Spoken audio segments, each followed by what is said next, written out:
Sa panahong hinahamon ang ating kasaysayan, pinapabulaanan ang ating kolektibong karanasan at binabaluktot ang mga salaysay tungkol sa ating sarili. Sino ba dapat ang maging sandigan ng katotohanan tungkol sa Pilipinas? Kanino ba dapat nagmumula ang kaalaman tungkol sa Pilipino? At higit sa lahat, para kanino ito nililikha? Hindi na ito usapin kung anong kulay politika ka napapabilang. Ito ay usapin sa kung bakit patuloy ang pagkabansot ng kaalaman ng makabagong henerasyon tungkol sa ating sariling kaakuhan at pagkakakilanlan. Sa mga tanong na ito, nagsisimula ang Araling Pilipino. Ang Araling Pilipino sa Universidad ng Pilipinas ay hindi lamang pag-aaral tungkol sa Pilipinas. Ito ay pag-aaral ng ating pagka-Pilipino mula sa loob ng lipunan, gamit ang sariling wika at nakaugat sa sariling kasaysayan at karanasan. Ayon sa Departamento ng Filipino at Panitikan ng Pilipinas, ang Araling Pilipino ay isang interdisiplinaryong larangan na pinagbubuklod ang kasaysayan, kultura, wika, panitikan at lipunan upang makalikha ng makabuluhan at mapagpalayang kaalamang pambansa. Binibigyang linaw ni Ramon Guillermo na ang mithiin ng Araling Pilipino ay ang pagbuo ng isang nagsasariling komunidad na pangkomunikasyon. Ito ay komunidad ng mga scholar na nag-uusap, nagsusulat, nagsasaliksik at nagtatalo sa wikang nauunawaan ng sambayanan tungkol sa sariling lipunan.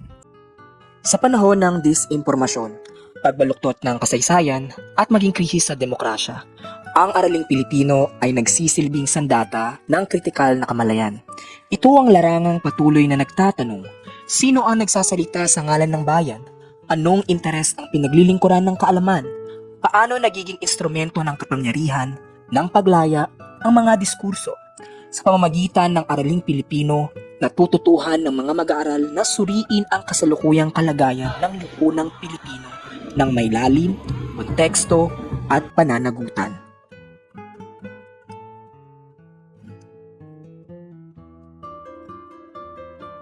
Ang Araling Pilipino sa UP ay hindi hiwalay sa lipunan.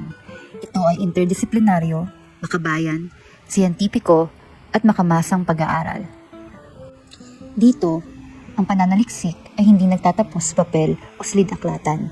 Ito ay humahantong sa pakikilahok sa komunidad, sa advokasya para sa katarungang panlipunan, at sa aktibong paglilingkod sa sambayanan.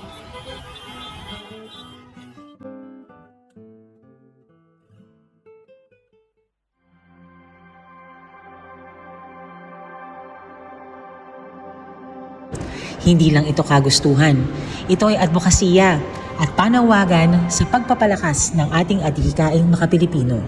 Ang Araling Pilipino ay para sa Pilipinas.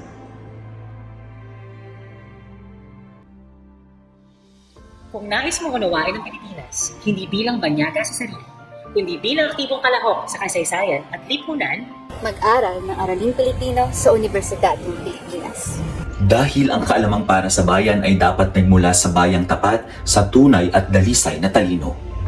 Araling Pilipino ay piliing malaya, lumahok sa mga gawaing maka-Pilipino. Araling Pilipino, sariling atin para sa bayan.